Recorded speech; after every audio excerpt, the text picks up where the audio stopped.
Alright, sorry.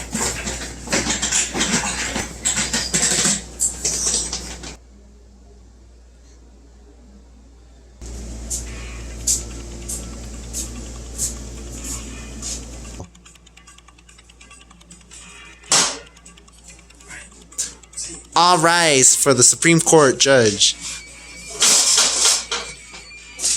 You may be seated.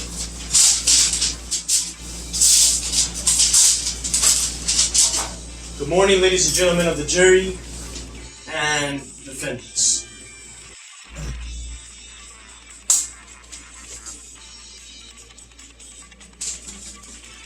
Now, Miss Reno, it says here that you have rejected the state of North Carolina's district plan and have added another district in order to comply with the recent amendments to the Voting Rights Act.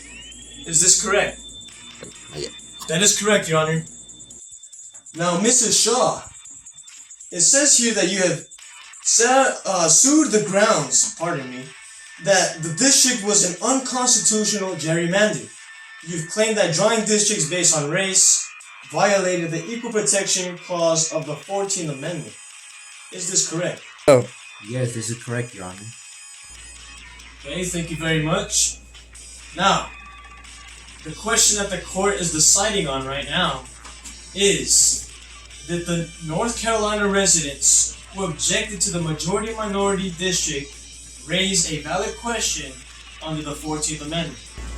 Okay, but as of right now, I want to hear both sides of the story. Okay, between you, Miss Reno, and Miss Shaw. But why don't we begin with you, Mrs. Reno, please? With pleasure, Your Honor. My argument is, if race in redistricting is permissible, as long as configurations are not too extreme. I also argue that the Voting Rights Act of 1965 encourages the creation of districts with majorities of minority voters. Thank you, Ms. Reno.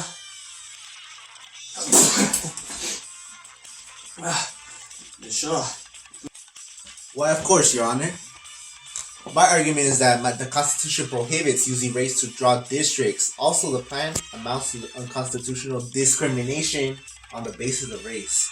I also argue that District 12 is not compact or contiguous, which are criteria for district maps, and that the drawing districts on basis of race advances the stereotype that each race will vote for their own candidate.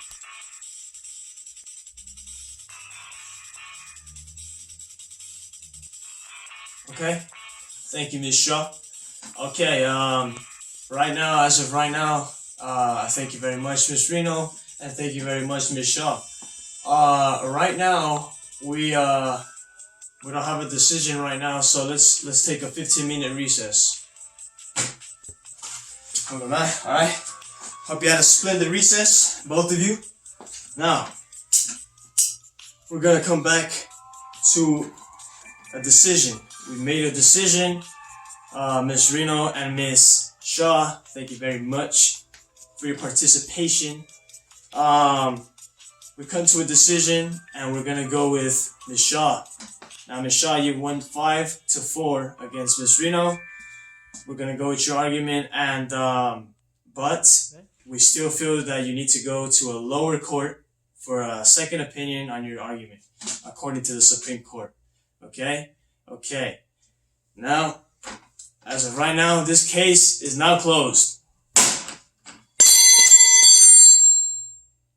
Okay, basically what happened in the Supreme Court case, was back in North Carolina in 1993.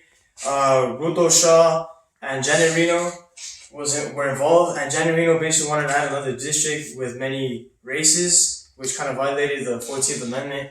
And Ruto Shaw was against this, and she wanted to make another district in North Carolina with many races. And basically, it was also brought to the Supreme Court because it violated the 14th Amendment.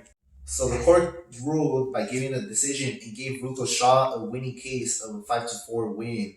The justices that agreed with this were Sandra Day O'Connor, Kennedy, Raquez, Scalia, and Thomas. And the dissenters of this were the white voters that were challenging the districts. And the majority opinion was given because districts weren't following the 14th Amendments, like what happened in North Carolina. and they need this. So the legacy and impact of the case for the future is for districts to follow the 14th Amendment and have equal rights in terms of race, ethnicity, and sex.